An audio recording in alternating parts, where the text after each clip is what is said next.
That's after the fact. Good afternoon and welcome to our September 25th special committee of the whole meeting. The city of Parksville recognizes the people of the Coast Salish Nations and their traditional territory upon which we gather with gratitude. Up first, we have a presentation from Mrs. Boven, Manager Finance. Ms. Boven, would you please provide us with an introduction? Presentation by, it says actually Jed Holmes, but I guess it would be Mrs. Boven, to discuss the purpose of SunCorp's work in incorporation of the results into the city's workflows. Mrs. Boven.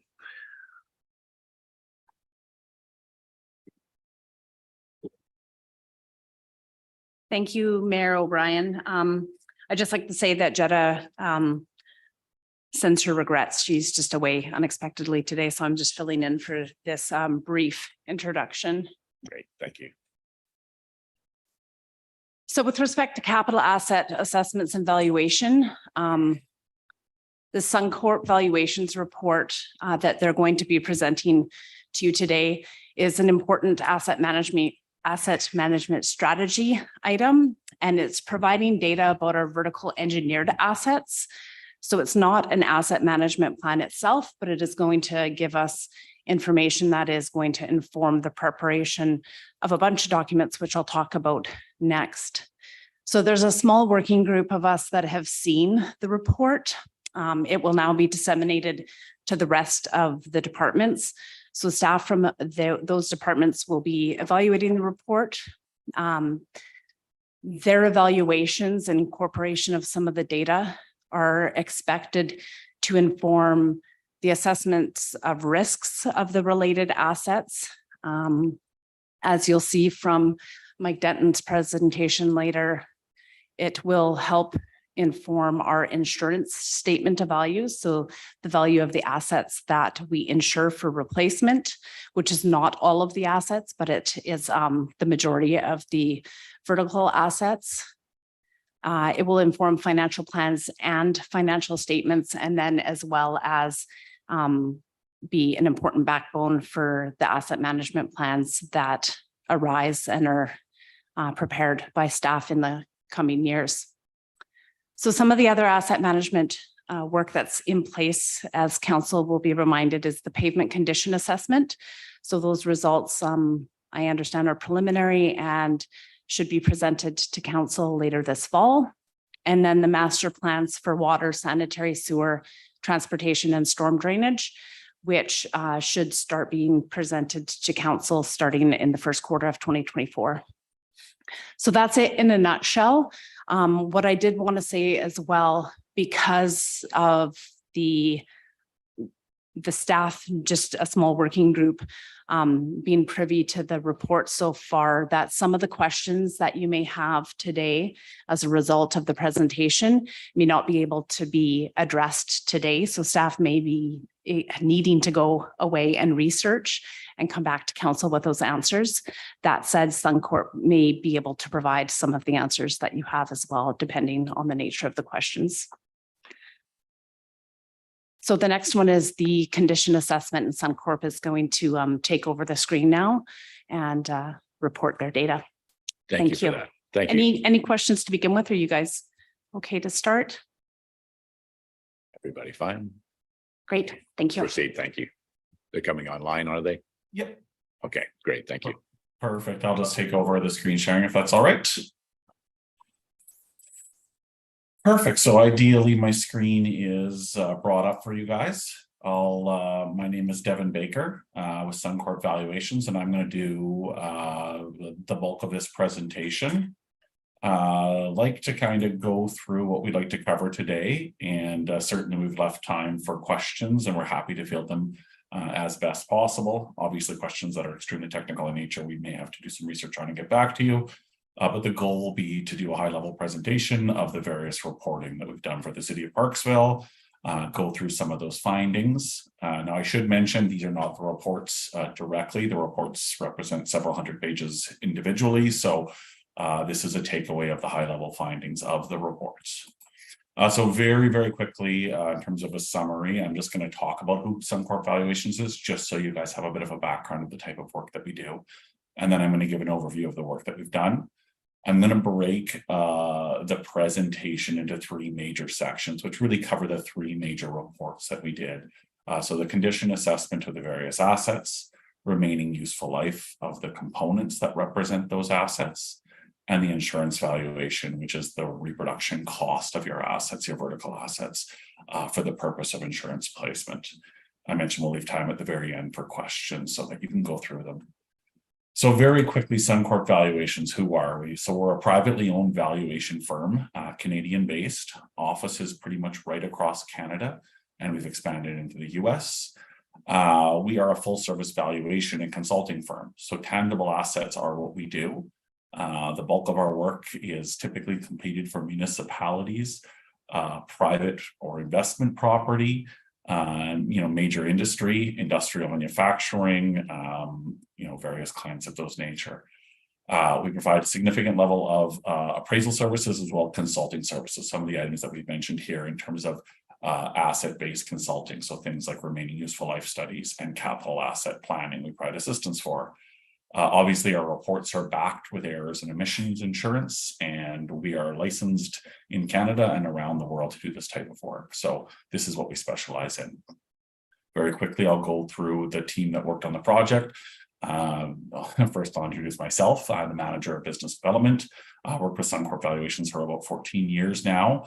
My role is typically in terms of client liaison and working with our clients to understand their needs, working with our appraisal staff or our technical staff to translate those needs, and then ensuring the projects move ahead on budget and on time.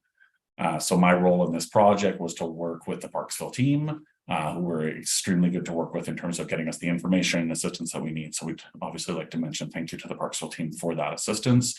It helped to keep the project moving on time. Brian Gay, who is not able to be with us today, he's traveling, so he was one of the project managers as well in this. Brian is an AACI MRICS, and he has a CIA designation. He manages a team on our what's called our real property valuation group. Members of his team are here today to answer questions, but Brian provided a pivotal role in both the production of the report and in the results. Chris Parr also co-managed this project. Chris is the managing director of our public sector valuation team and has a highly diverse team of about 30 appraisers that specialize in valuation for municipal works. His valuations are often utilized for either insurance, PSAB, asset management planning. He works, like I said, primarily in the municipal asset world, but he also works as well in post-secondary education institutions and as well religious properties. Michael Martins, senior consultant with our firm, who's on the call today. Mike's got 31 years of experience. Mike is based out of Vancouver. He works significantly with municipal assets, but as well works in all sorts of industries. Mike's a senior member of our appraisal team, and he's here to help answer any technical questions that you guys may have. And as well, we have Brady Baldwin, a consultant based out of our Vancouver office.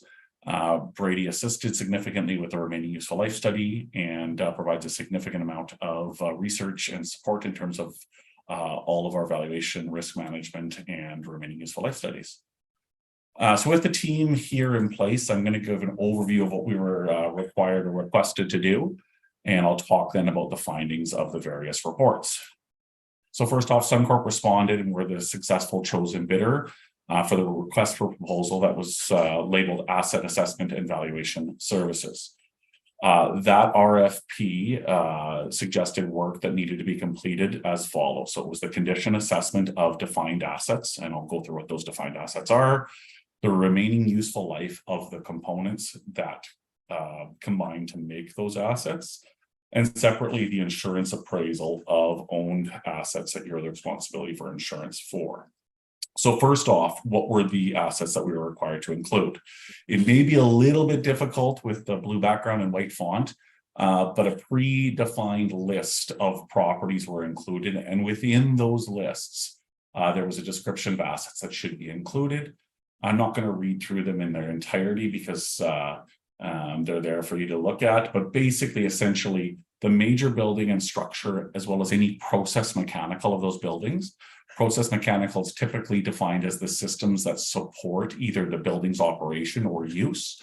So if I'm using something like a curling club, that would include the ice plant. It would include obviously the heating and air exchange and all those types of components. So for these major properties, all the major facilities were included. There was, however, a short list of exclusions, and those were underground utilities. And as well, those that are furnishings or equipment that have under $10,000 in cost for replacement. And this is typical for these types of studies. This was defined in the RFP for Parksville, but that is typical. It just allows the reporting itself to not get mired or a high level of complexity over minor assets. It helps to keep the costs of these types of engagements from, like I said, spending a significant amount of time on lower cost assets. So this would be typical for what we see in the market.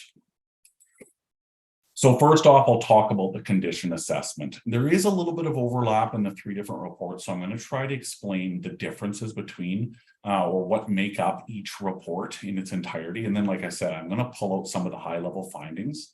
The condition assessment and remaining useful life reports literally represent several hundred pages. So we're trying to pull away the high notes, but obviously the reports are there in their entirety for you guys to see. And we're certainly happy to field questions. So what is a condition assessment of an asset? So the purpose of it is to describe the general physical condition of the subject property's major components based upon a cursory, non-invasive inspection, and to provide general recommendations and costs to cure the estimates as appropriate. The key takeaways from that definition is that we're attempting to break an asset into major components, and then we're looking at the current condition of that component. We as well are providing the cost to either cure or the cost to repair or replace that asset based on today's costs. So what are those categories? So first we'll start with the development of how these categories were put together. This reporting is done in compliance with what we call QSPAP, which is a set of standards that appraisers and consultants utilize, as well as an engineering standard called the ASTM E2018 standards that spell out these types of standards for this report. And within those standards, we classified the major property components. Those that have a replacement cost or a cost that's expected to cost over $10,000. So if the cost to remediate or cure a minor asset is under $10,000 or a minor component, it would be excluded from the scope. We're looking at those major components, so there's no cost surprises. And that's broken out into a 6 priority magnitude of order. Priority 1 being current and critical, which means within a year or sooner, it's going to need replacement. Priority 2 is spelled out as potentially critical, but not in the currently critical immediate horizon. So likely within 2 years. Not yet critical is defined by 3 to 5 years of remaining life. Recommended is defined by 6 to 10 years of remaining life. Future recommended means in the long term from 11 to 20 years. And does not meet current code or standard is a priority 6, which is a unique classification if it just currently is non-operational or non-functional. Now, what are we checking these components for? Obviously, code and regulatory compliance, but are they in conformance with environmental standards, functionality standards? Are they currently obsolete or non-modern anymore? Do they fulfill the task of operation? So maintenance, security, those types of items. And do they have their integrity intact? So appearance is relevant to a degree as long as they're also functional. But if an asset is still functional, however, significantly, if it doesn't have the appearance area there, we would discuss that as well. And appearance is defined as the cosmetic look of the asset, right? So I'm just going to spell out a little further how we rated these conditions now. We talked about the priority sequence, but now we're talking about the condition assessment. And this comes from both that engineering standard, and this is sort of shouldn't even say sort of, this is a standard working physical condition definition for assets. So these assets have been rated by priority first, as mentioned earlier, and then by their physical condition classification. And this, not to make things more confusing, uses an A through F scale versus the 1 through 6, whereas A represents a very good standard. So all items are well maintained. They have had either been recently overhauled, repaired, or are new. And they've shown signs of an increased life expectancy, which lowers the age of the property. So basically, the property is either new or it has been recently replaced and in very good condition. So that is a very, very high standard. One thing I'll mention about the physical condition ratings is we don't want you to get concerned about the terms fair or average. Those are still good. Very good is reserved for essentially brand new or replaced recently. Good condition means no obvious maintenance is required, but not necessarily that everything is new. Appearance and utility are above standards, and the overall remaining effect or overall effective age will be lower than typical property. So this is better than your standard condition asset. Average condition is the most common by far, and it's some evidence of deferred maintenance and normal obsolescence in the property. And it may need some investment in the immediate horizon, but all the major components are functional and contributing towards the goal of the asset. So everything is standard. So average condition being essentially your normal condition. A fair condition, and the reason we've put badly worn is sometimes the term fair can be used to describe something quite good, other times it could be poor. So we want to be clear that when we use the term fair, or when the manuals use the term fair, it does mean that there's repair needed. So there may be more items that need refinishing or overhauling, deferred maintenance signs, perhaps inadequate utility from the asset to provide the goal of the overall property. Lowest being poor condition, which is essentially totally worn out. Repair or overhaul is needed on the surface. It's very clear that there's deferred maintenance. There's limited value or a high expected cost in the immediate horizon because this asset is near its effective age. So this is the tools that we utilize to go through all of the different components and assets. And we rated 703 components of your various assets. And we found that of the 703, 483 being 69% fell into the average age. In comparison to what we see for typical assets, this is quite standard. And in fact, I would suggest that Parksville has done quite a good job in terms of asset management. We see only 13 components total in that nearing end of life. And I will show some photos. They're relatively minor in terms of overall costs of those assets. But there are 13 components total nearing that end of life. 39.6% are in the very good or brand new sort of standard, and 71 under the good. So if you total the assets, approximately 85% to 84% are in the average or better in terms of condition assessment. What I'd like to do is just show you some pictures so you have an understanding of what each of these categories may look like as we go through an individual component. Now, we don't rate the overall property. We want to remember that we're rating the components that make up the property. So I'm going to show some examples because sometimes a picture kind of tells 1,000 words, and it'll help to kind of show what we mean when we're breaking out these physical conditions. So I've tried to include pictures from all categories, right from very good all the way down to poor. So this is your public works. This is your building B. This exterior envelope is in very good condition, essentially new or recently replaced. It shows an extended life left in the property with lots of life remaining.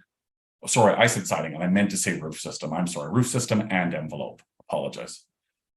Second, this is an emergency generator, your public works building.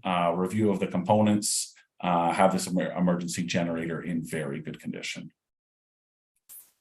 Very good condition, picnic shelter at the community park, as well as the splash park at the community park in very good condition.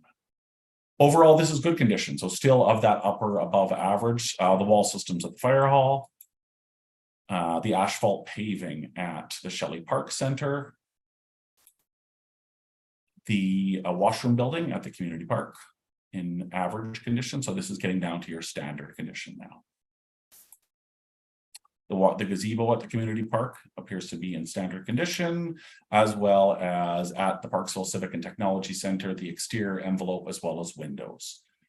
So now I should mention I've gone through some different components. The report will have every component of a building by building. So if you're interested in how a specific building stacked up, you could look through the Parksville Civic and Technology Center and go through component by component to see how each component stacks up. But like I said, we're jumping around a little bit just to show you some different images of the condition assessment. Now we're getting down to that fair condition. So the fuel storage at the public works facility starting to show some signs of maybe some more significant investment needed. Again, the good news is these assets that represent a little more of the tougher conditions start to represent much smaller assets, and they're not major in nature. Here's a storage shed, again, quite small at the community park, the basketball court at the Foster Park, starting to show some signs of some significant deterioration. Now here's the pour, and I only have a few examples I can actually give you of pour.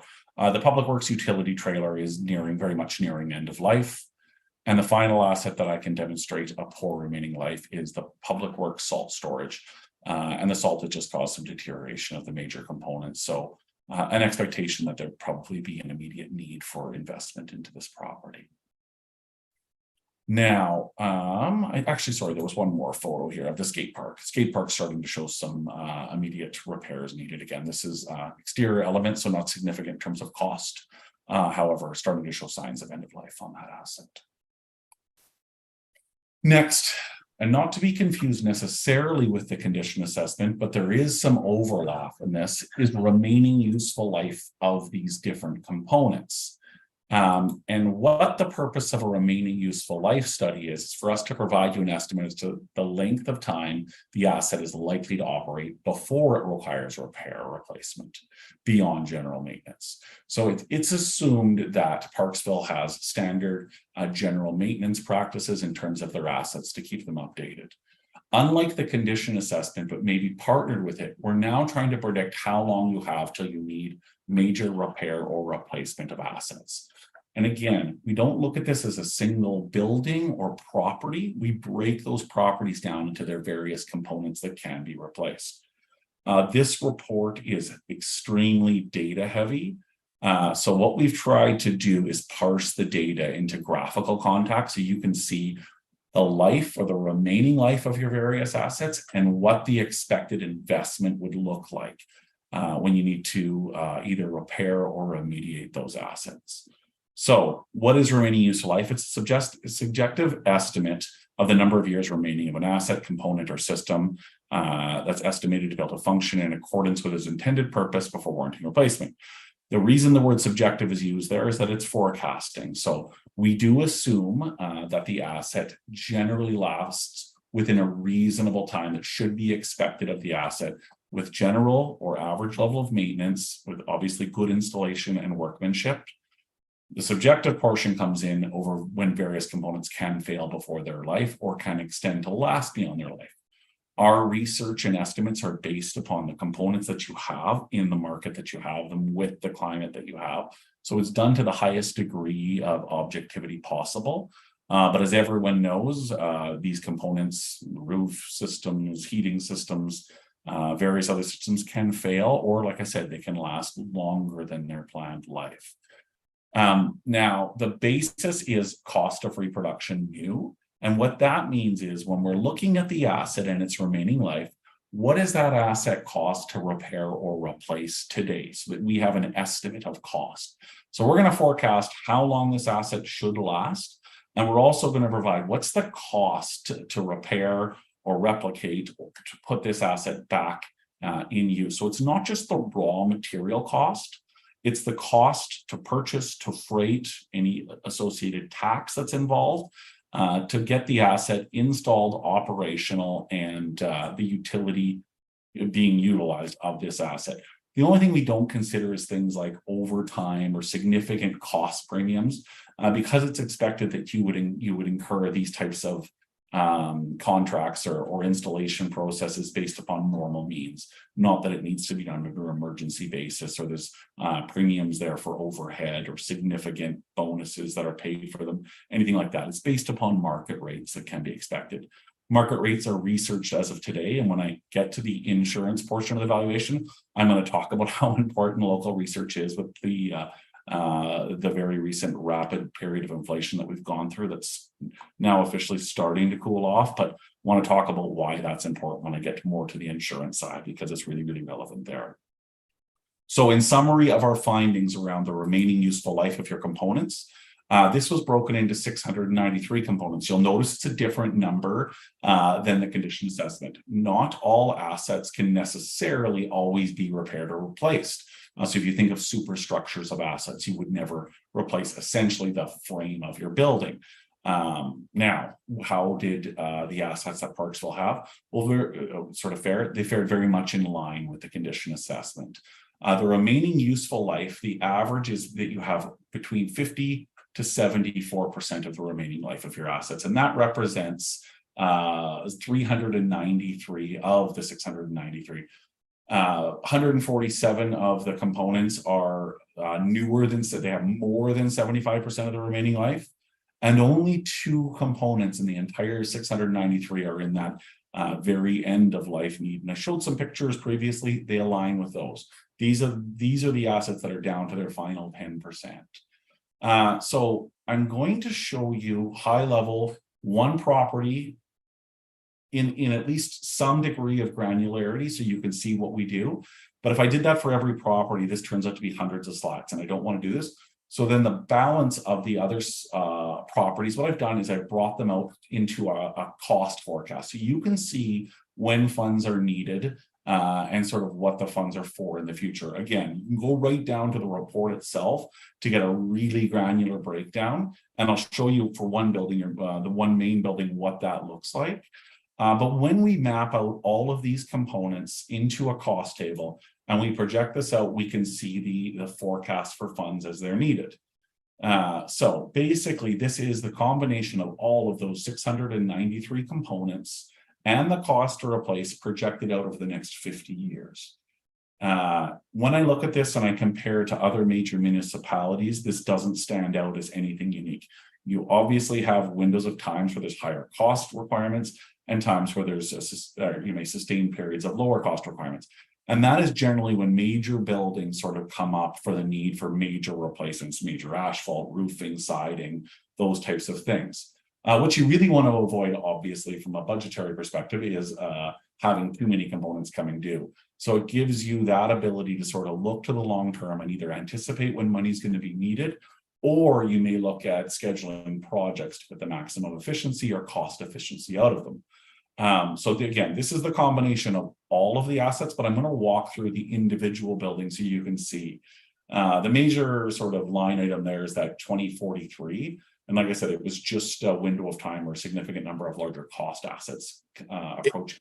Excuse me, at this time, if we could have a question in this period. Yep. Oh, for sure. Absolutely. Happy to. Thank you. It's difficult when you're up on the Zoom, but so we have a question from Councillor Frass.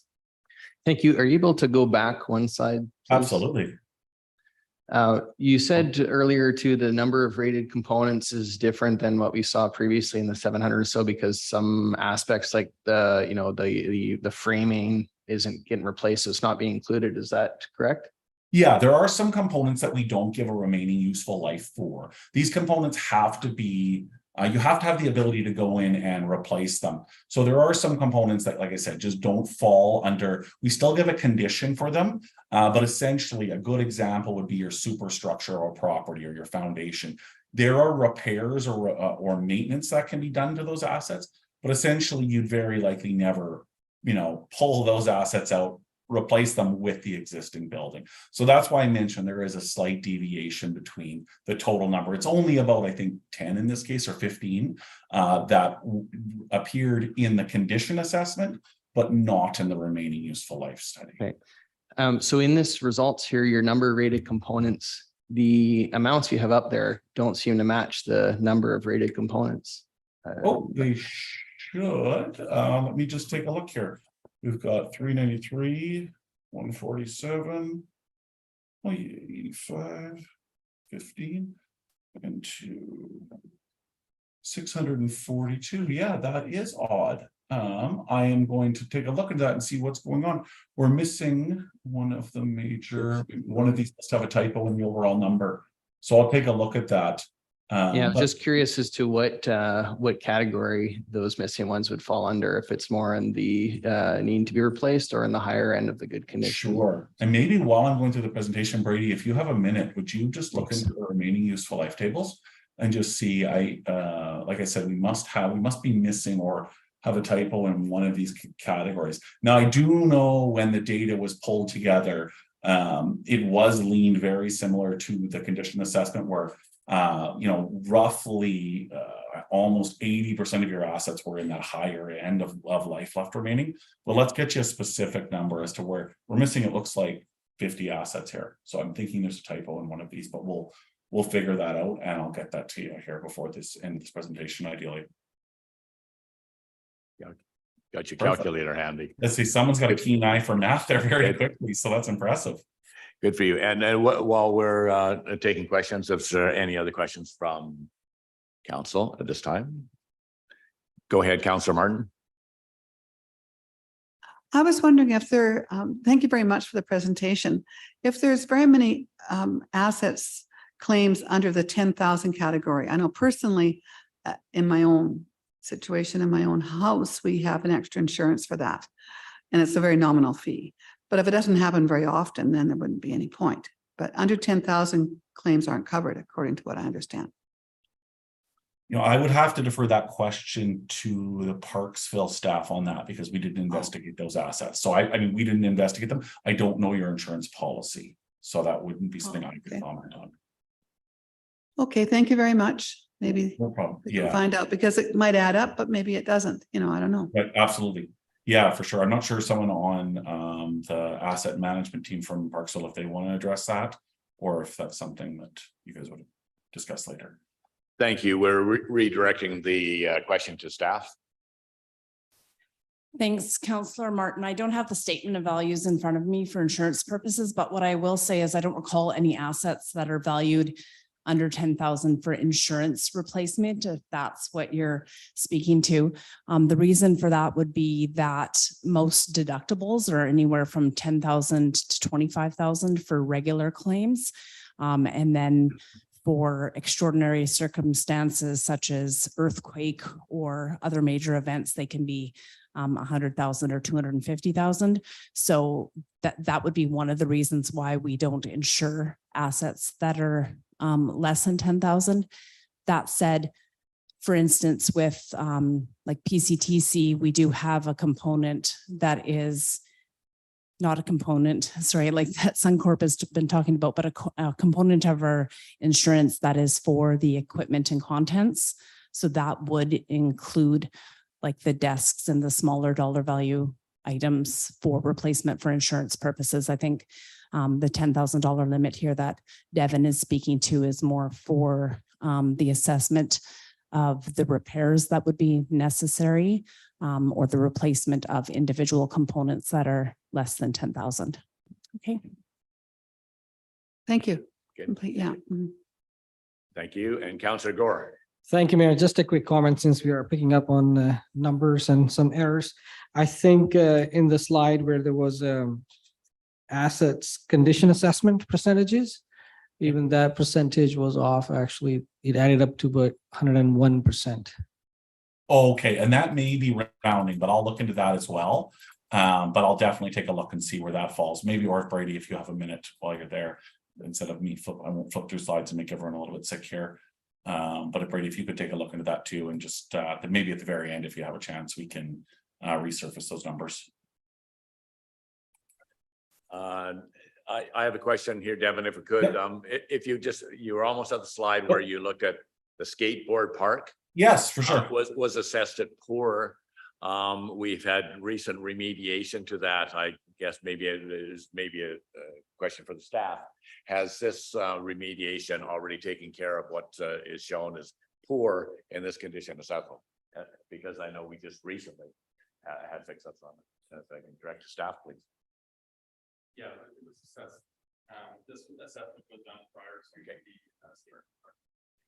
right. So this can be taken out of the poor category at this particular point because it has been remediated. Check. The repairs that were done currently, they'll give us another 5 to 8 years out of it. But in general, that park should be replaced on the near horizon. So it was kind of fixing some safety issues, some aesthetics and whatnot. So once now that it's been remediated, then we could change the assessment possibly to an average? Is that what? I would think so. I mean, would I'd like have to ask Devin on that, but we have done repairs, maybe repairs that are within the report. I haven't read it to that level of detail. So my question being is that what method is there, like, as we're looking at this, you have general maintenance of many of the assets within the city. I'm just wondering, like, how like the maintenance that you're doing already, like on the splash park and that type of thing, if it had been assessed at a poor prior type of thing, then do we reach back into our general assessment and make the adjustments to our report to say that this has been remediated and move on to something else like that? Yeah. And let me just refer to Devin on that. Devin, what do you say about a situation like that where we have in this example, the skate parks in poor condition? We have spent, I'm not sure how much this year, but on leveling it out and filling a bunch of cracks and getting rid of the graffiti. Would it be necessary for us to go back and edit the report? I mean, that's one of those considerations that it would, I mean, the overall cost of this asset in terms of its weight in the overall is fairly small. However, obviously, if it's important for you guys to reflect currently the exact state of that asset, then I mean, it's obviously something that can be done quite easily. The process would just be a cursory inspection. This is an outdoor facility, so it's quite quick for us to review, and then we would re-rate the asset. As you had mentioned, if it is maybe more than general maintenance, but not complete replacement, it doesn't necessarily mean that it moves it to the highest quality or highest replacement, but it may put it back into the average or depending on what was done, the appropriate category for that asset. So, you know, obviously the condition is reflected on our based on our inspection date, but wouldn't be a significant undertaking to update that to the current condition based upon where it sits today.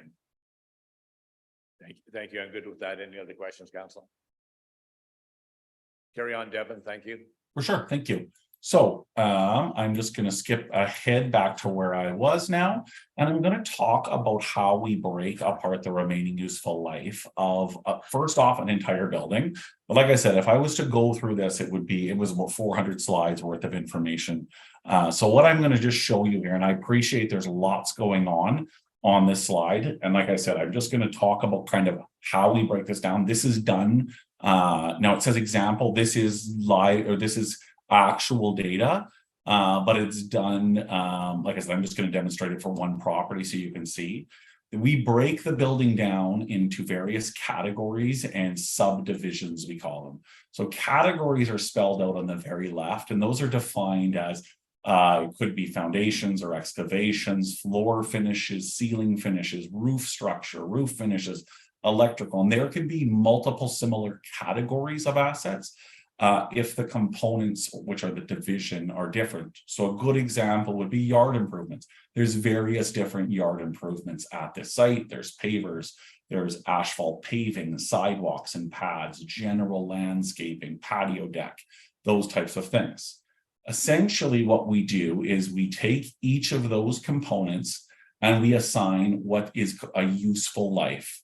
Useful life is defined as how long the asset should perform in the marketplace with good installation and an average level of maintenance. So just considering that you do your general maintenance for that component, how long should that asset last?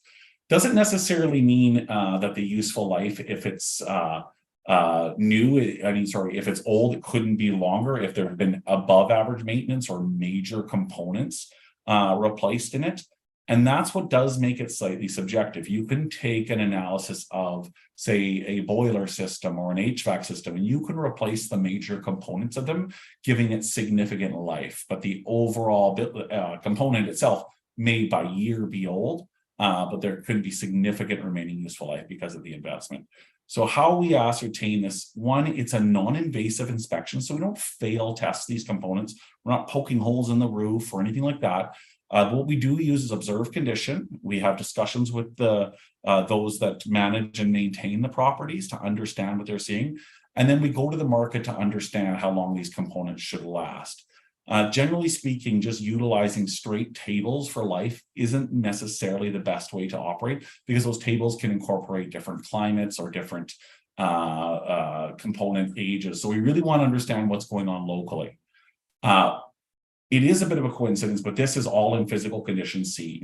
Not entirely a coincidence, but often properties tend to be consistent in terms of if they're newer in age or show very well in age. So the physical condition of all of these components happen to be a C, which if I go back, you'll see, oh, I guess I have to go back a long way. I don't want to make you dizzy. Shows that the assets are in quite good condition. The remaining useful life on these components is what's in the next category. So that's based upon how old the property is and what's left. So there's remaining useful life of, if I grab a component of, say, one of the floor finishes, the carpet should typically last around 10 years. They are showing wear or age uses of approximately 3 years, meaning there's a remaining life of those carpets of approximately 7 years. Now, the cost to replace those carpets in today's dollars, it is highlighted in the last column, and that's the $159,000.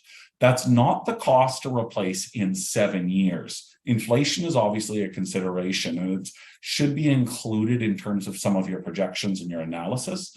But what it is the cost today, and what clients often do when they're incorporating into their asset planning, is to look at a standard rate of inflation. Now, that's really tricky because inflation has been a very complicated beast, and I'm going to show that as I'm working through some of the insurance.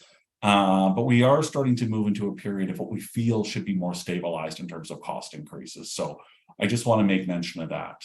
At the very end, there are some components that don't essentially always have a useful life. Landscaping, so that's your shrubbery, your greenery. Ideally, the life of those components is extended as long as they're maintained. So you'll notice some components don't have a remaining useful life. Those that are natural in nature or should exist for beyond a predictable useful life. Just want to mention that at the bottom there. And what I've done for the rest of the assets here is broken each major property into the years that you're going to need major funding. Now, the variability of this is not uncommon by any means at all. Often what you have is components with similar lives or similar expiration of lives. A lot of components, in the short term might have a 10-year life, and in the long term, 25 years. So you tend to get a lot of components bulked together, but that shouldn't be concerning because this is typical for what we see for properties. So the Parksville Civic and Technology Center doesn't require sort of any major investment, and that depends on how you define major investment for at least some window of time, in excess of almost 10 years out before some major investment is required. Now, obviously, forecasting, we look at this, costs are going to increase likely over the next 10 years. Looking backwards, that's been the trend, and we've gone through that rapid inflation. But that's one thing to consider, that these costs will move as you get closer to those dates. For the balance of your properties, we're demonstrating the data like I brought up on the screen right now, but there is the individual working sheet like this for each individual property. So you can see where those costs fall. So this is the Parksville Community Center. Again, Excuse me, Devin, we have one more question from council. Sure. While you're on this slide, I believe, is this the correct slide, Council? Sorry. That one's great. Thank you. Thank you, Chair. The 6.8 million, you were just talking about inflation a little bit, but I'm guessing inflation has not been incorporated into that 6.8 million for 2043, right? You are exactly right. Inflation would need to be added to that factor for sure. That is the projection of today's cost. So you're exactly right. Okay. Thank you. Yeah. And that usually is layered in or should be layered into asset management. This is just today's cost projected forward for when you're going to need it. So these numbers are equivalent in terms of representation to each other. However, it's not that the 2058 is showing 5.9 because it's been indexed, say, 2% per year for that additional window of time. They are static in that sense. But obviously, in our reporting, we're going to caution that if you're using these for a future funding requirement, to add some layer of inflation, whether that's a static across the board, or if there's some predictability in terms of future inflation and how you want to calculate that. Often we see that just a static amount based on CPI or general construction indexes, that type of stuff. Thank you. Yeah, so the next property, the community center, again, not atypical where you end up with a couple of different years where major assets or major investment is going to be required. Nothing here in the immediate horizon that's significant in nature. Again, that's a definition that you guys can determine. But for the foreseeable future, there's not large components that are requiring major investment. And you're going to find this for the vast majority of the different complexes that we've looked at. The fire hall with a very, very long window before immediate investment is needed. But because this age of this property is in quite good condition and the components are quite good condition, there is significant length in these components, the remaining useful life of these components. This is the fire department training center. Very similar. I've only projected this out to 2048 because the balance of it had no investment. So in this case, it is projected the whole way in the report, but just if I stretch it out, it makes the screen look very small for you guys to try to interpret in front. So like I said, in this again, quite a window, healthy window of time before major investment is required. The Shelley Road Community Center, it's similar in nature, although it does have some upcoming expenditures in the end of 2020.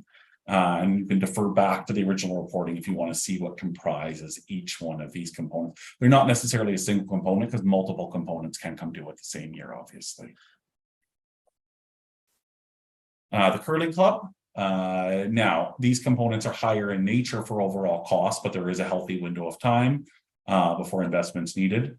Obviously, relatively speaking, and that's when you go back to the first slide, you end up with total costs. It's a little tough to compare a $3 million investment in a curling club versus if you're looking at a smaller property, it may not, $3 million would be hugely significant. Hi, Devin, we have one more question, Yeah, if we could, for please. sure. Go ahead, Councillor Wood. Thank you, Mayor. Go back to, if we could, Devin, go back to the fire hall slide. Yeah. The 3.2 million in 2059, what on unadjusted dollars, what does $3.2 million get us in 2059 with regards to the fire hall? Well, what comprises that total is what you're asking? Just make sure. Yeah. Yeah. Let me bring this up. Or Brady, do you want to bring that up maybe just so that it's available there? If you could go to the specific page on the fire hall. The reason I asked, Evan, is because I'm just trying to put numbers together with kind of price tags that I have a relatively vague idea with. And even if we were going to build a new fire hall today, like the new Nanaimo fire hall, I think was 20 or 25 million. That's today. So I was just wondering what we might get for our 3.2 million in 2059. If it's just, I don't know, new drywall and paint. Right, I hear you. So again, just while I'm bringing that information up for you, I will mention that is $3.2 million in today's dollars. Obviously, in 2059, that will be more. But you're right. The stretch of $3.2 million after the last 5 years it's about 30 to 40% less than what it used to be. So I am just bringing up some information. So just bear with me, and I'm going to just look at what exactly is comprised in that 3.2 million. The PowerPoint here is an interactive where it shows the breakout. So if I try and bring that up, the Excel data that it does, it's going to end up probably not displaying properly. So if you just bear with me for a few seconds, I'll load that up for you. There we go. Let's do this.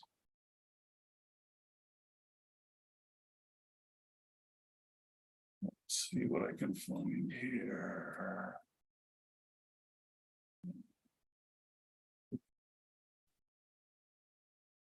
Fire hall is building 3 in our system. So the year that we're looking at here, let's do this. The year that you're discussing is 2059, which is a projection window of how many years out? Projection year of 36 years out. So what that covers is costs associated with some of the foundation work, not replacement, but general allowances for work. And what else is in the 36 year? A wood deck and a concrete slab within the property. Those together, along with Some of the interior construction of the property, the masonry, or sorry, the interior finishings of the property does represent actually sort of the largest portion of it. There is, let's see what else. There also is some exterior wall work that needs to be done in that year, along with some of the wood frame structure may need some updating or replacing at that time. Okay, so Devin, it looks like it's just kind of general maintenance, relatively serious maintenance of the Yeah. existing facility for your 3.2 million. Yeah, that would be a fair assessment for sure. That'd be Okay. a fair comment. Yeah. Okay, thank you. That answered my question. Thank you. Yeah, no, it's definitely a valid point to make that $3.2 million in major repairs or replacement can add up very quickly today. So. Okay. Thank you, Devin. Carry on. Yeah, no problem at all. I think we were at the Shelley Road Community Center, I believe. Yeah, that sounds right here. Again, no major investment. I know when you start looking at these smaller dollars, we're talking about very minimal types of items, but we just included everything over $10,000. So it's very likely in that 2028, it's a single component that looks like a $21,000 replacement, probably the refinishing of floors or something like that for that amount. But you can see that major costs aren't structured until the mid 2040s for some of those larger items at that facility. Curling club, oh yeah, we did talk about this. Again, the major systems are quite costly, so as you approach replacing those, you end up with some pretty significant costs. Public works, obviously high cost assets. Obviously, there's a high number of assets, so I've extended this all the way to 2074. Should mention that assets can repeat themselves if they have short lives, right? So that's an important factor. If a major component only has 10 to 15 years, it can repeat itself, right? So public works, it's not uncommon to see frequency of higher costs. Obviously, the investment when you're looking at these types of items are more expensive and they're repetitive in nature. Now, the one thing that remaining useful life doesn't anticipate is modernization or new types of equipment that can evolve. We assume that obviously the costs that we have for the systems that we have today are current. If there is innovation in the technology and the way they work, then those costs wouldn't be reflected. Likely they're higher costs, but not always. There may be innovations that provide lower cost alternatives to these types of properties, and we've certainly seen that in certain segments. So I should mention these, especially when you're projecting this far out, assume costs today, so they need to be both inflationarily increased, but as well if there's modern or modernization or obsolescence of existing assets, that needs to be considered as well. And we did the community parks as one segment. Again, we can get you the breakout sheet if you want to see what comprises each of these major components, but they're all combined into the community park overall heading. Foster Park represents a number of different components as well, and that's projected and broken out. I will mention that typically outdoor assets have shorter lives in terms of their initial lifespan. These components are exposed to the exterior and they just don't last as long typically. So it's not unnatural to see them repeated in nature several times over. You're thinking about things like asphalt curbing, things like playground accessories, those types of things. They generally don't last as long as building systems because of both wear and tear and just the general construction of the assets. Springwood Park, very similar in nature, a couple of years where some costs start to combine. All of the water facilities are bumped together. This includes lift stations and general water facilities. Mike Martins is in the presentation today, and he helped to physically inspect all of these assets and work with the water facility team to understand both the maintenance schedule and the replacement schedule of these assets. These are broken into several sheets of information. I've compiled them all into one spreadsheet here, but when you're reviewing the reports, you'll want to look at each of those individuals. There were so many components, I think that split over a number of 7 or 12 different sheets there of data for you guys to review. And finally, there's some assets that don't have projected costs. These are minor in nature, but I still wanted to include them because they're here. These are things like the beach access staircases. They're quite new and they have high physical ratings. The only exception is the final set, which we show pictures for each of these so you can see them, as well as your trail systems. Rating trails based on remaining useful life is a little bit complicated. And there is, and maybe Brady can speak to it, or Mike yourself, the Sylvan Park Trail is a standout. Its physical condition was rated an F. It's really the only standout. All of the other trails have significant life left in them. Now, there's not a replacement cost for these trails because essentially you wouldn't go out and replace them like a component. There'd be some maintenance and general work done, but we haven't provided costs on these. So Brady or Mike, can one of you guys comment on Sylvan Park Trail? Hello, yes, Mike here. Yeah. Yeah, we can hear you. Yeah, I just wanted to add with that, I believe it's been a while since I recall all the trails and that, but I believe it's to do with where the trail, if I recall, it was worn out, and it's probably to do with foliage and overgrown, terrain and stuff blocking that pathway. It was a natural, I think, a natural pathway. So okay, so this wasn't a paved pathway. Okay. Yeah. So that's why I think it was ruled out. If you see pictures, I think you'll probably see why. Yeah, and the photos are included in the full reporting. I just figured we make mention of it because it is the one component that rated an F in physical condition. So it's just the end of its life, needing some investment here. We also looked at your connectors. Not every connector could be physically viewed, obviously. So, these connectors were all viewed. These were all viewed, and they were rated. There is a handful, or one I should mention here, that's rated an F. And that's the Seaway Drive to Langara Place. These as well, we did not provide a cost, but we did give a condition and useful life on them, so you're aware. The last asset was the one I should have said we weren't able to physically view all, and that's the stormwater outfalls.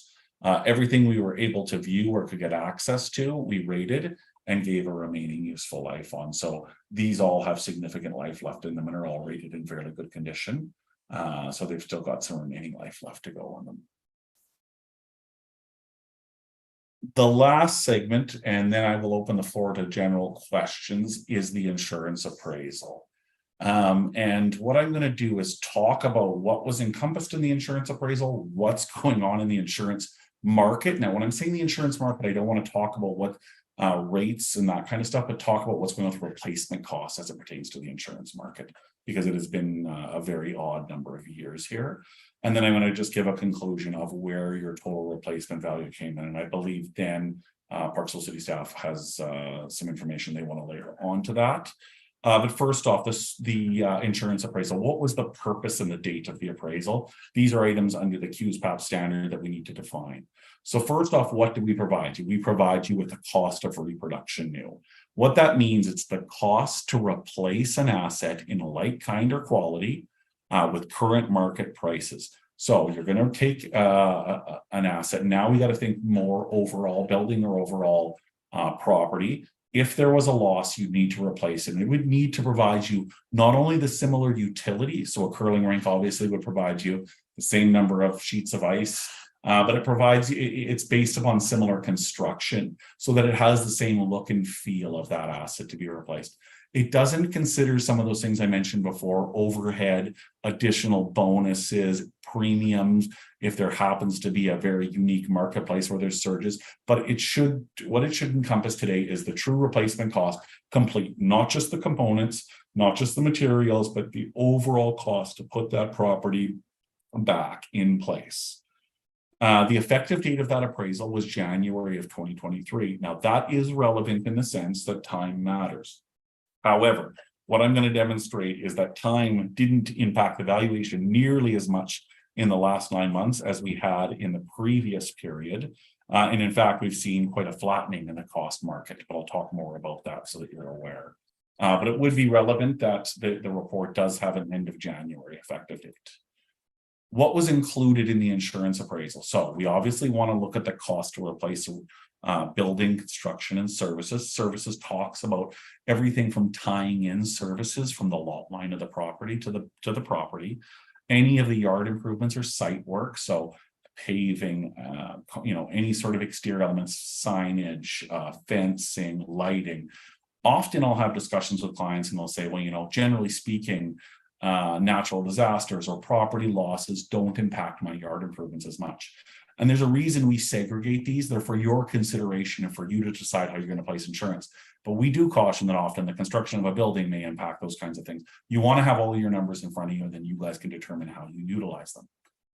Demolition and debris removal is a consideration. Now that's unique in the sense where it's difficult to forecast what the cost would be to demolish a building unless you know the extent of the loss.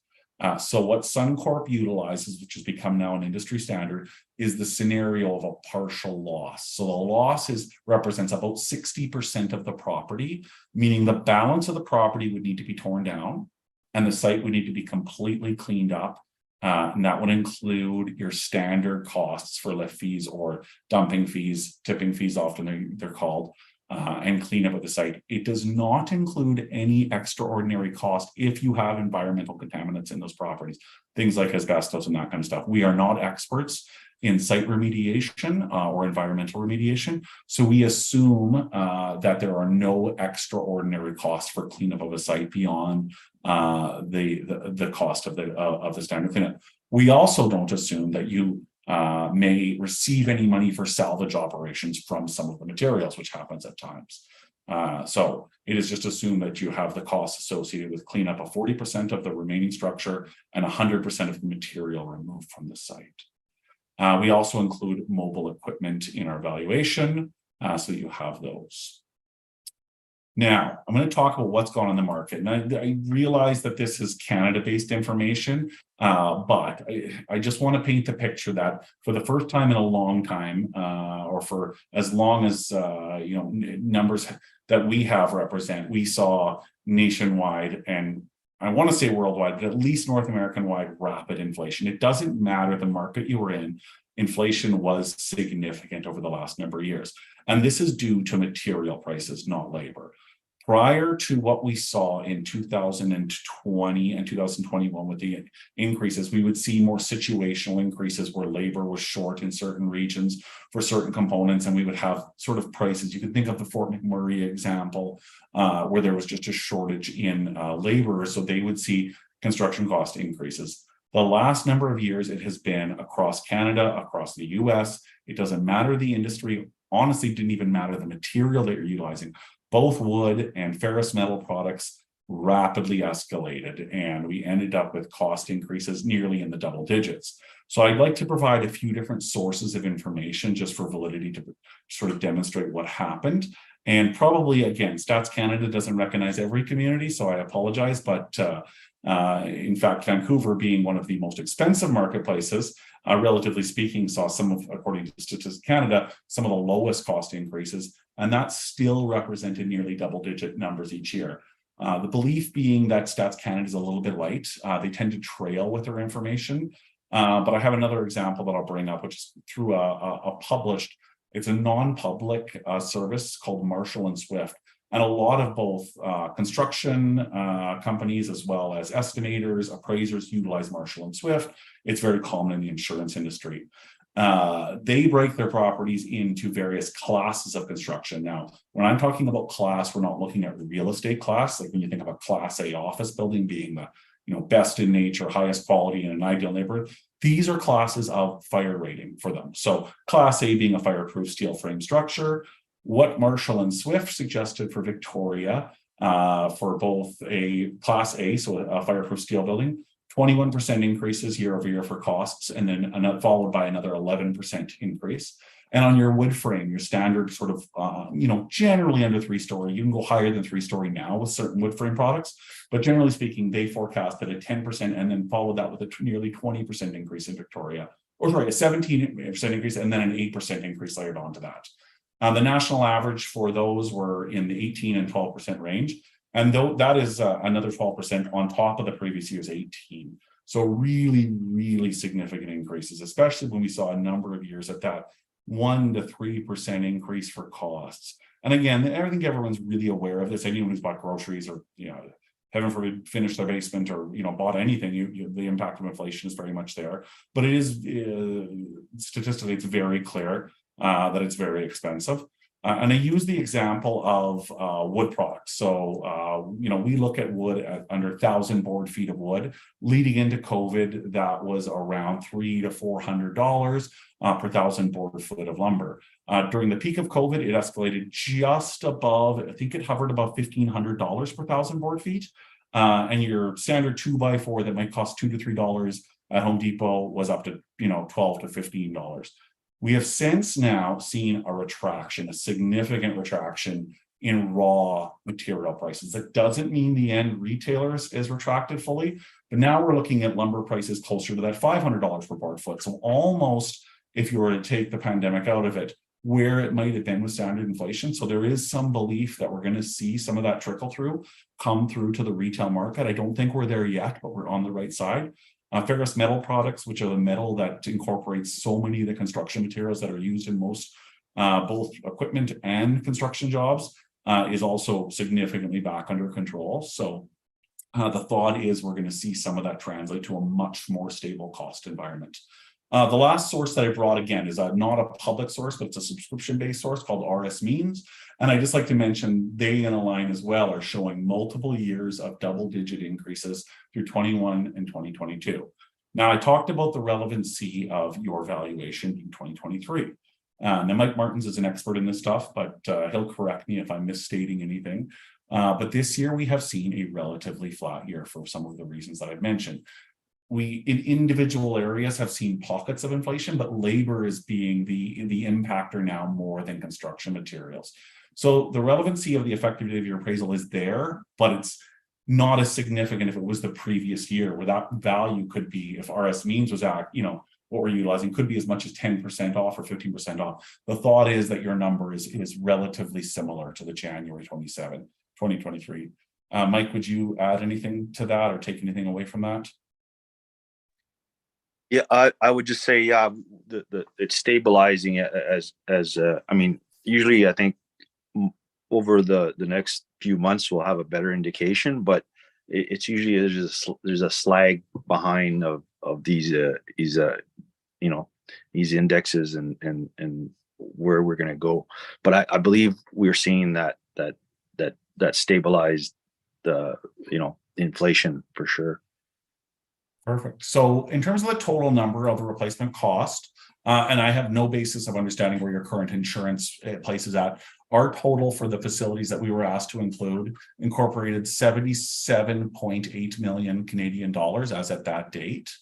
And my understanding is now the City of Parksville staff are doing their analysis of our numbers versus your current insured to values current statement of values. And I understand we're bringing council's information on the insurance renewal and that kind of information.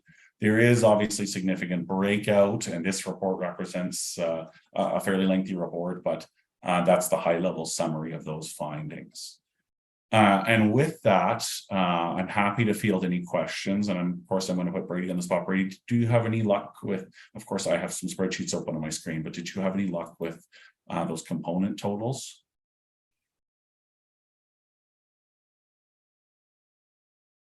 Sorry, Brady, for whatever reason, you're not muted, but I can't hear you.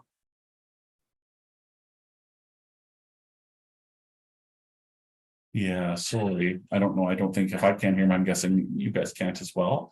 But what we can do is follow up of the questions here. I can get the City of Parksville staff the corrected slides with the spreadsheets or we'll call them the pie charts so that everything is correctly reflected. Happy to field any questions if there are. I know we did some while in process. If there are, happy to field them, and I can try to find the appropriate slides without making everyone sick as I click through them. Are you able to hear me now? Sorry. Yeah, go ahead, Brady. Sorry. Oh, yeah. Great. So hi, Council. Just regarding those couple questions regarding the totals of the pie charts we saw previously, concerning the property condition analysis. A council member pointed out that didn't add to 100%. Yeah, that's just rounding, adds to 101. It's those percentages are to the nearest percentage. Moving at 1 decimal, the very good is 5.5, good is 10.1, average is 68.7, fair is 13.8, and poor is 1.8. So yeah, that does equate to 100%. And then regarding the RUL total assets analyzed.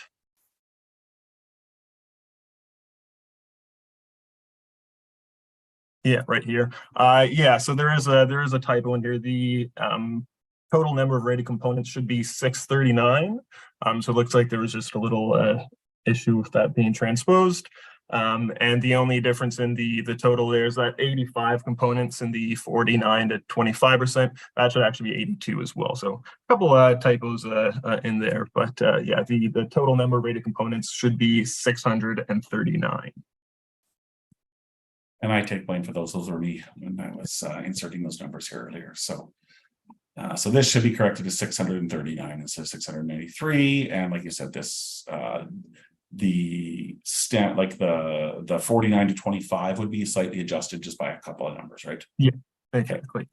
So I think in terms of overall, the pie chart itself wouldn't be impacted because this is based upon these total number. It's just the data represented up here is incorrect. Exactly. Yeah. So for the council that had asked about how that affects, generally speaking, the majority of your assets are in that 74 to 50% range, which is very healthy, which is where you want to be with lots of life left in your components. Thank you for that, gentlemen. I'm going to open the floor to the council questions at this time, and thank you for that clarification. Councillor Fraz. Thank you. Question I have is regarding the curling club, and I know that you may not be totally prepared to answer something so into the weeds, but I'm just using it as an example because it was a building that we've recently had to deal with change of ownership and so on. And then we were looking at like demolition cost removal. I'm wondering if you can give me a breakdown just on the curling club as an asset, its useful life. You talked about demolition and removal, how much that would cost, just so I can have something to compare kind of based on the conversation we had recently. Do you have the curling club available? Sure. I'm going to try and bring up that. So that would be, some of that information is contained in different reports. So I'm going to try to bring things up here and get it for you. It may just take a second if you can bear. Like I say, I know it's a little bit more into the weeds for That's okay. No. to this more higher level one, but it's just to give myself a little bit of a deeper understanding of how this is utilized. Yeah, not at all. We want to be able to respond to these. Like I said, it may now. Hopefully you guys can still see my screen. I'm hoping. Yep. Okay, perfect. So let's talk about, and as I mentioned, these are significantly larger reports, the curling facility. So let's start with, I just want to find it here. Curling Club is building 6. So the current replacement cost of that asset is 9.822 million, plus the yard improvements, which represent 373,000. And the demolition and debris removal total for cleanup of that site based on that hypothetical loss scenario is just shy of 300,000. It is a big number, but landfill costs are very high right now. Obviously, I'm sure you're aware if you've been getting some costs. And this is just the total number. So it's not necessarily that we would suggest you buy this level of insurance, but what we tell you is this is your building, your yard improvements, and your demolition and debris removal. Okay. Now you'll see building codes and bylaws. Our construction, obviously, when we're doing reconstruction of a property, will reconstruct to the level that's required in terms of electrical code, energy code, and those types of things. So I mentioned it's an equivalent construction of the property in like kind or quality for utility, but it also needs to adhere to current code. Okay, great. So like for me as an example, when I look at that, you have just under $300,000 for demolition removal. I think a number that we were looking at previously through the RDN was $1 million that they were claiming for demolition and removal of the building. So now, was that a knockdown of the whole site as it stands today, maybe? I believe so. It was, I think, a removal of the building. Okay. And do you know, was there any? Yes, I remember. But they didn't give us any kind of background as to, how the breakdown of the cost is just right. a number. Maybe staff looks like they want to have some input for some context. For sure. Do you know, is there any, the areas that can impact costs, obviously, if there's any sort of, what we'll call, just for lack of a better term, a contaminant that requires a real specific removal. Do you know, did that bear any weight in their costs? Fair enough, yes. It's also, as I recall, the RDN, when they did that estimate, and you're right, Councillor Fraz, they did say $1 million for demolition, period. but that was also an RDN estimate. So we know how they tend to see are on the high side. It just kind of points out. Yes, Yeah. yes, I Sorry remember that. sorry to interrupt there. But my recollection, I didn't see a document, but my recollection from speaking with the staff at the time was that there's significant contaminants, as the presenter mentions there. And there's ammonia in there, which is also very cooling challenging to deal with, and asbestos and other things. So I think they were probably being cautious or overestimating to some extent, but we have seen very high costs just right now for some of the buildings that experience fire, where they actually have to ship several elements right out of BC. Right. So that would significantly increase the cost. So I think that that's probably some of the discrepancy, although maybe not all of it, but. Right. Yeah, thank you for that. I mean, that kind of highlights for me a good example of where they can differentiate and give me a better understanding of that. So yeah, I appreciate No, that. for Thank sure. you. The acceleration definitely of demolition and debris costs is there. It has been year over year. Specifically, and for a lot of good reasons in British Columbia, the costs are among the highest. There's often sorted site requirements, those types of things. I mean, we're moving hopefully towards a more sustainable and environmentally stronger practices, but they are coming with tipping fee cost increases. So I know often we're looking at these costs and we research them across Canada, BC, and on the island being some of the highest. There's just obviously there's restrictions of use where you can even haul materials too. So not uncommon to sometimes what we see in the major centers where there's extraordinary costs associated, but those contaminant type costs, yeah, they can escalate very quickly. They just start to impact the health and safety practices that are utilized for the remediation or cleanup of those sites. And certainly we wouldn't be expert in those, but we would, we would suggest that if you have those contaminants, you research those costs, because you'll need, your insurance should adequately try to recover for those, because in the event of a fire or a loss, then they do need to be considered. Thank you. Council, any further questions? Councillor Martin? Thank you, Mr. Mayor and Chair, and appreciate this report. There's just, as when we have claims, generally that puts our premiums up. In this case, you were saying last year was higher than this year, as far because claims are higher now because the assessments are higher. We found, especially with large floods and that sort of thing. So if we don't have claims, do our assessments not go up as much? How does it work? Yeah, so the same as, yeah. Thank you. Yeah, that's a very good question. So our values are not based upon any of your premium ratings or your, like you said, your claims basis. You have both your property valuation, which represents your construction costs, your overall cost to replace an asset, and then the insurance market will apply a risk rating, and that gives you your overall premium. So this is the factor that just determines the dollar figure for the amount of insurance you need to replace. Now, when that increases, like cost of increase, you have to carry more insurance. So obviously that does increase your costs. In terms of the risk rating, for lack of a better term, that would be determined by your insurance brokerage and how they work with your insurers and those types of items. So I couldn't comment on that, but obviously, like I said, even going through the last 3 years, your property values, even if I just use a whole number of 40%, have gone up 40% over the last couple of years, you're just buying 40% more insurance. The insurance market was saddled before COVID, what we call a hard insurance market. And that meant the cost of your same dollar of insurance had gone up quite a bit. So you have a bit of a double-edged sword where the cost for a dollar of insurance prior to COVID really escalated quickly. And a lot of our clients, a lot of the insured anywhere, felt a lot of inflationary inputs or pressure just on insurance costs. And now they're buying more insurance because of the values have gone up. So, I'm definitely sympathetic when I'm talking to clients, because they'll say, well, our premiums have gone up significantly. And it's a combination of both of those items that has led to it. We're hopefully out of the large inflationary increases. Like I had mentioned, the only component that we're still seeing some upward pressure on is the labor markets, but the impact of the relatively quick rates of increase on interest rates is probably going to help with that.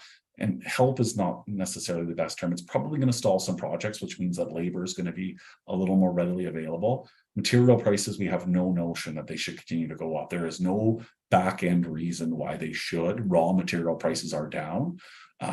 But the retail market has been stubborn, and this equates very much to the things we buy every day, like grocery, where there's thoughts of, that why is it holding high for so long?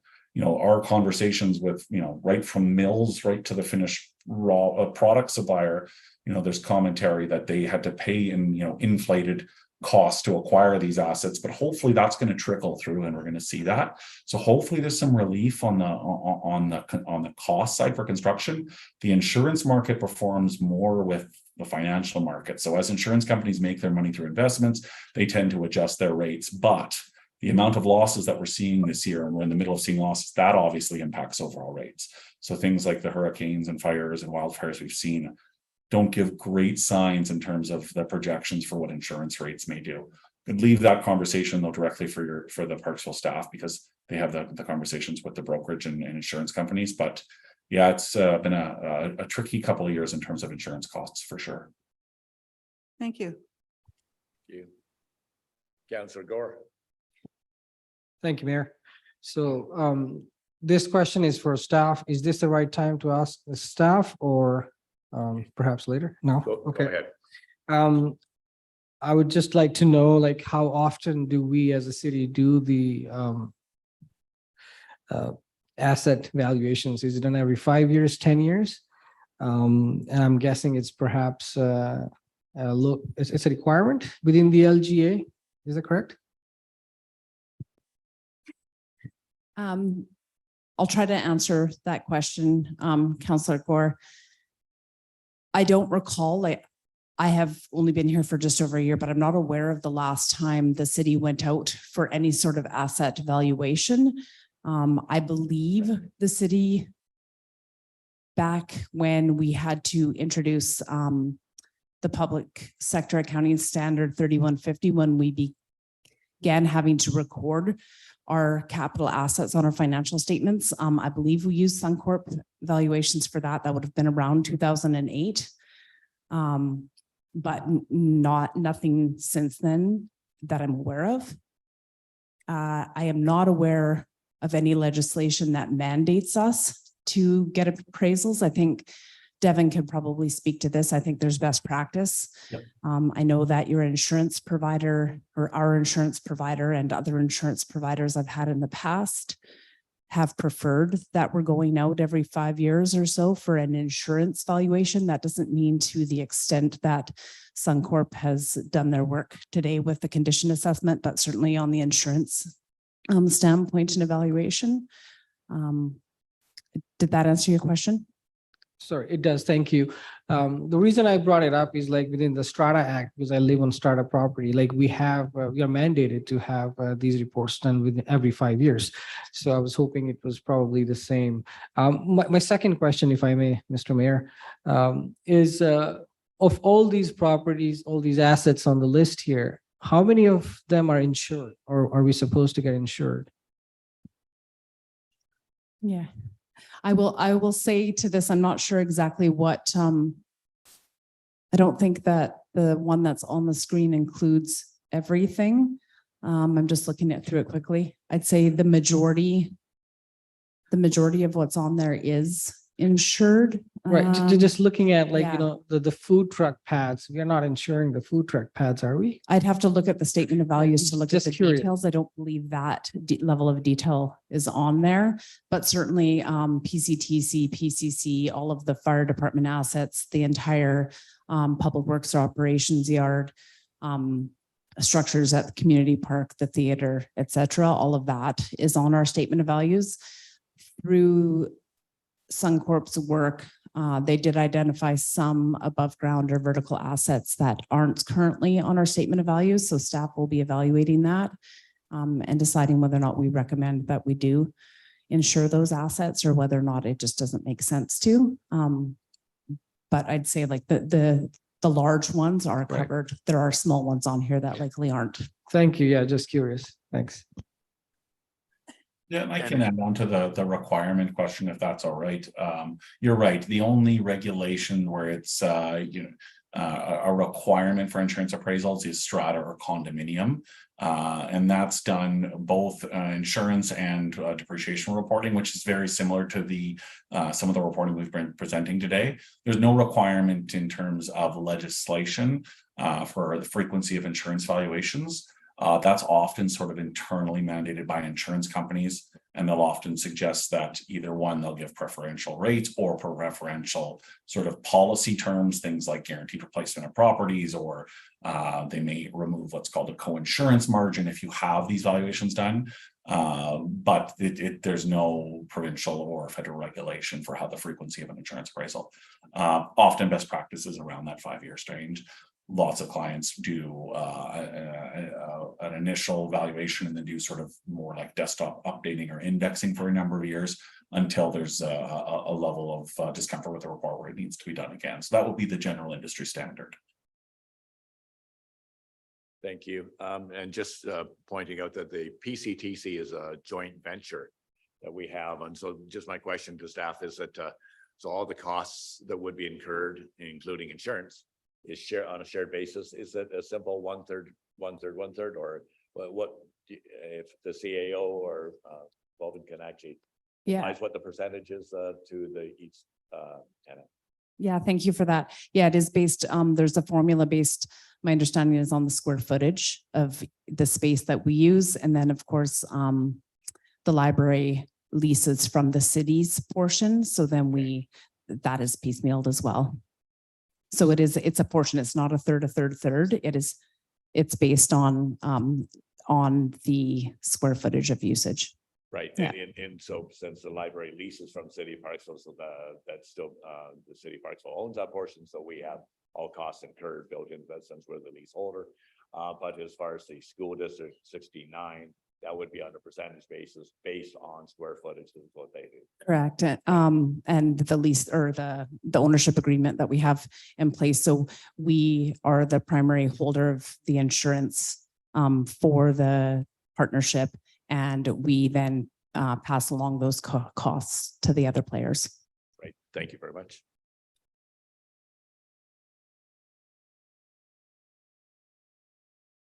Carry on, Devin. Yeah. We're satisfied all questions. Yes. For sure. So if it's all right with everyone, obviously we're here for follow-up questions if they come to your mind after the fact. But with that, we just want to say thank you again to the Parksville staff for the high level of support and assistance they provided while we're doing these projects. These don't go without significant input and support from the team. So we very much appreciate that. I'll stop my screen share. We'll be available here, but when this section concludes, we can withdraw from the meeting. So we appreciate your time. And with that, I'll turn things back over to you guys. Thanks for your presentation. Very well done. Thank you. So our next presentation, council, is the capital asset accounted asset management update. Be a presentation by Mr. Denton to provide an update on the city's asset management activities. And I'll switch them so you can come up here.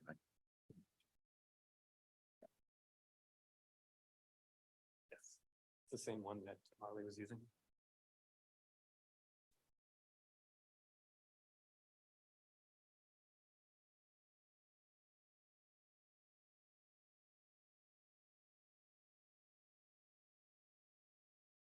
Hello, Mayor and Council. Good to see everybody again.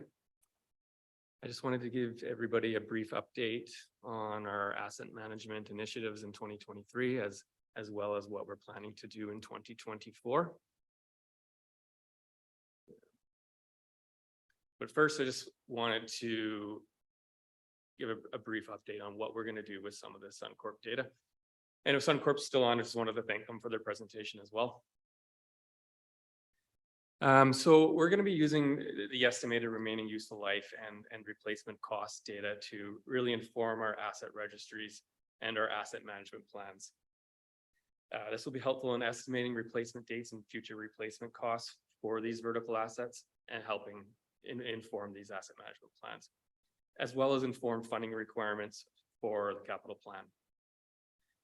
We'll use condition assessments to inform our risk analysis. So assets that have been identified as in poor condition will be assigned a higher probability of failure rating. This impacts an overall risk score and prioritization of asset replacement. And also condition will be used to inform maintenance requirements. So we'll take this back, we'll look at it, we'll say, does it make sense to renew? Do we need to, have a higher level of service for maintenance on these assets? What makes the most sense? So the little diagram on the side there. So our life and condition data informs a risk assessment. And then that combined with replacement cost data informs a capital plan.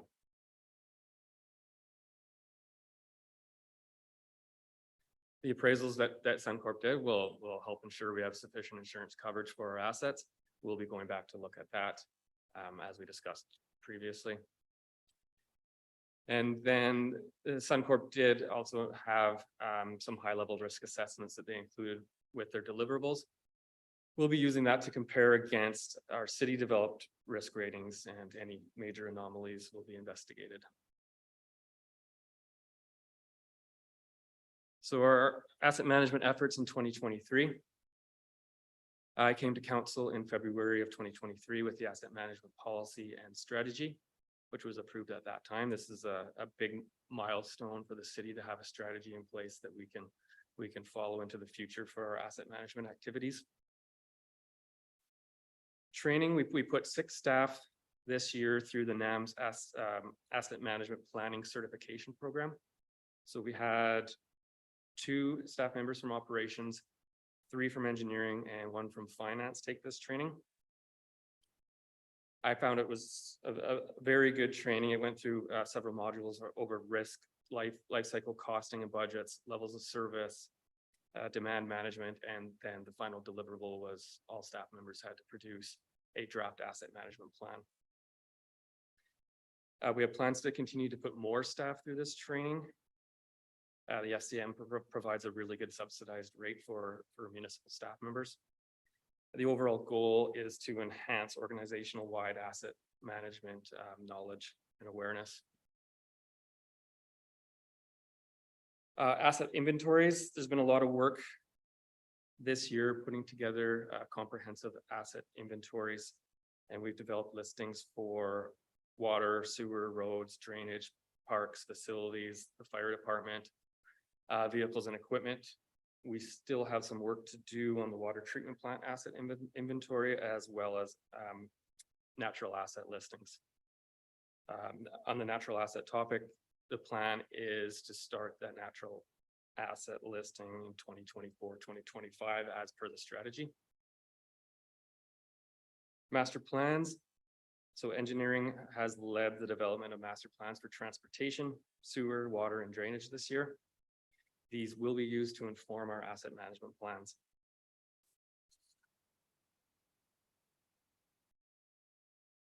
So risk analysis. This year we've developed a risk assessment process document. So this really helps us take our assets at the city and assign a risk rating to them based on probability of failure and consequence of failure. So we look at things like the SunCorp condition assessment or the age of the asset, really to try and determine what the probability of failure is of these assets. And then we try to assign a consequence of failure as well. And we look at that over 5 categories, which are health and safety consequences, financial consequences, reputational consequences, service consequences, and environmental consequences. And so we add all those up, we get a risk score, and the assets with a higher risk would be given higher priority on asset renewal. So, and then how we actually develop the risk consequence too is we develop that in conjunction with our asset management plans. So I put together a risk workshop with various levels of staff, engineering department, operational department, and I like to get input from every level of staff to provide input into what they think the risk consequences are with these assets, because they are highly subjective. So having a large group with varied experiences gives us a good indication of risk consequence. Levels of service. Again, along with the asset management plans, I do like to get the group together again and go over levels of service. So we used these workshop sessions to brainstorm and identify what our customer values are, what we feel our citizens value from the service. So for example, sanitary sewer, flush the toilet, you don't have to go away, right? That's the value. Customer levels of service measures were really measures of fact about a service that inform if we are providing the value that our citizens expect. For example, that could be our number of calls per year that we have for backups in the sewer system. If we have, say 5 or lower, then we know we're meeting our customer values. But if we have 100, then maybe we need to look at our level of service. And then technical levels of service are day-to-day activities that are performed to support our customer levels of service.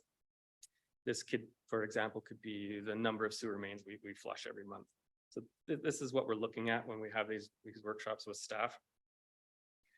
And then the levels of service are used to inform our asset management plans, and they're documented in those plans. Going into the asset management plans. So we're now in a position, I think, with our engineered assets that we can start to produce some draft copies of asset management plans. I've been working on the sanitary sewer asset management plan. But those master plans that we discussed too, they also have a lot of information that can be incorporated into the asset management plans. So it would be good to wait to see what some of the results are of those so they can be incorporated into the asset management plans. Natural assets. We've had an initial meeting with the Natural Assets Initiative to discuss how Parksville can get started on natural assets. My plan would be to coordinate with the RDN too, with the natural asset work that they've already completed in this area. They've done an initial inventory, risk, and condition assessment. So I'd like to start the discussion with them to see what they've done already and how we can continue on that front as far as Parksville is concerned. There is a new CSA standard now out for specifications for natural asset inventories. We have purchased that standard, and I'm hoping that will help with the development of our natural asset inventories.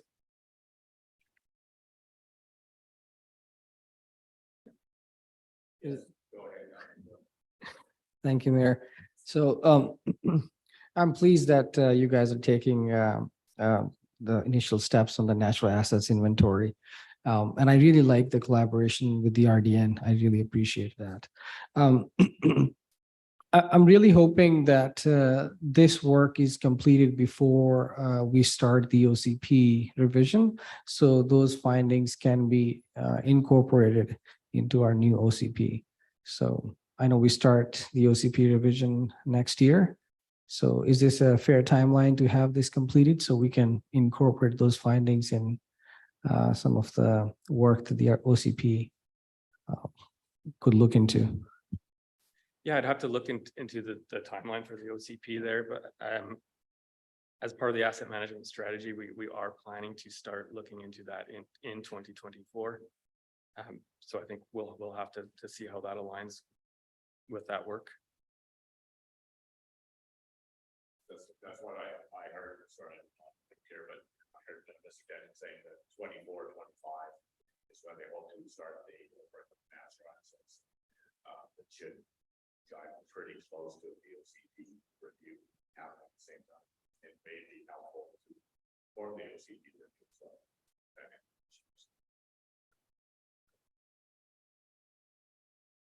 any other questions of the council?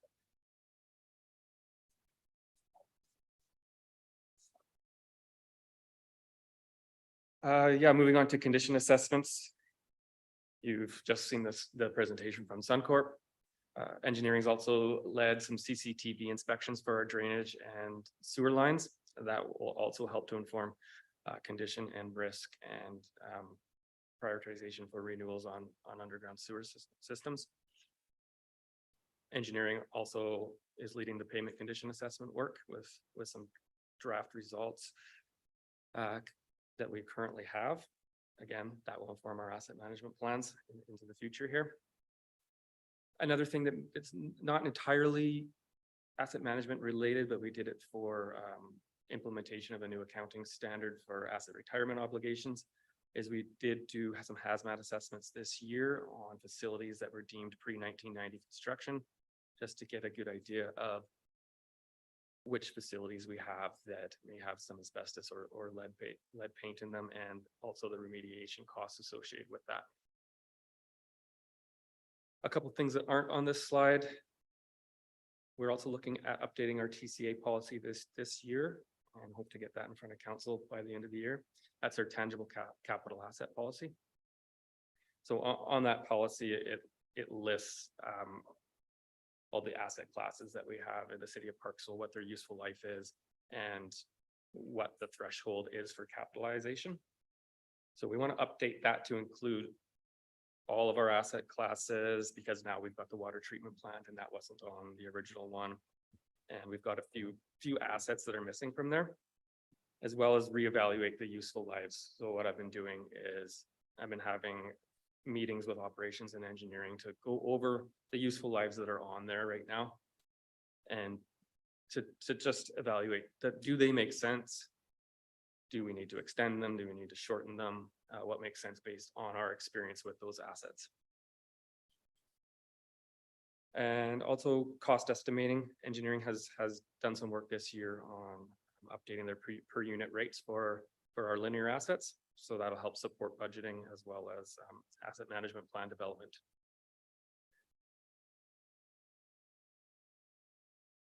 Moving on to 2024 initiatives. If I could allow a question, Mr. Denton, this time, Councillor Beal. Thank you, Mr. Mayor.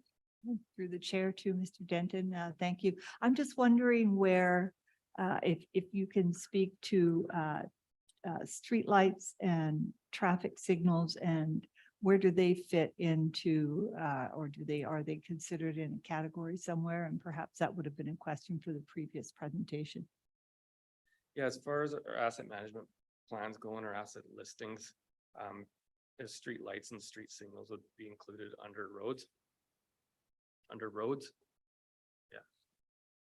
Yep. Any other questions while we're breaking before the next slide? Carry on, Mr. Denton. All right. So some 2024 asset management initiatives. I want to improve the data quality in our asset listings. A lot of it to do with componentization of large assets that we currently have in our asset listings, such as facilities. I want to break it down into those categories that you'd see on the SunCorp reports there. Our foundation, our roofing, our structure, that type of thing. The master plans, and as I said before, I want incorporation of our master plans into our asset management plans. So the recommendations that come out of those master plans will be looked at and incorporated into the asset management plans. Continue with our levels of service and risk assessment workshops with staff as we develop our asset management plans.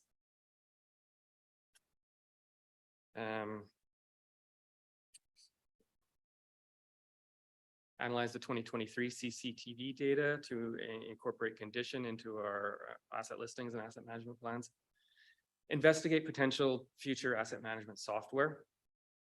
We're currently using Excel-based asset management listings right now, and just to take a look at it and see if it makes sense to use asset management software in Parksville, or if it makes sense to continue the way we're going right now.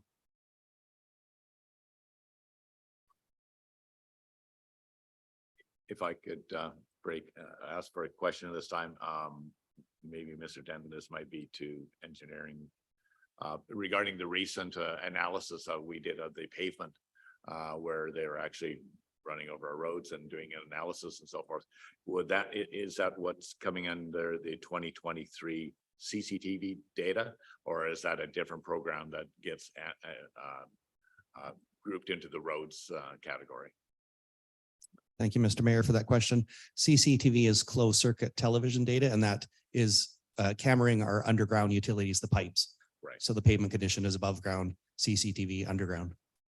Thank you. So the pavement analysis data will be a separate entry coming in under the roads category. Is that right? That's correct. And that study is complete, and actually I have an email into Amanda and Joe to arrange a time similar to this to have that consultant present those findings as well. Should be this fall. That's great, because we were pretty excited about that, the new technology anyways, providing that information that is so critical in between just getting the phone calls about the potholes. Yeah, this is going to be a big improvement. So thank you. Sorry, Mr. Denton, carry on. Thank you. And last but not least is natural assets. So I want to look into perhaps some additional training for staff regarding natural assets. It can be a more difficult one for people to wrap their heads around. So I think if staff has a bit more training in that, it will help, especially around trying to quantify values when you're developing an asset management plan. And then starting to develop those natural asset inventories, as I mentioned before. So that's the real high level, what we've been doing this year and what we're planning to do next year. So I'm happy to field any more questions if you have any.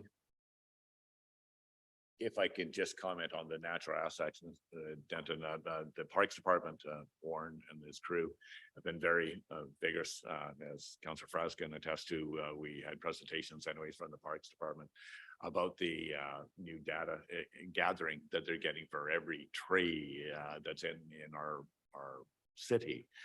So that information we'll be able to take in over into the greater picture, I would hope, to form a picture of as what we say is our natural asset inventory, which is could be very helpful. I understand the maintenance and protection of the health of the trees is also part of that program that parks are using, but it's also actually giving us a physical inventory list of numbers of trees and species and condition and health. So that can all form part of that natural asset, one category, I guess, of that.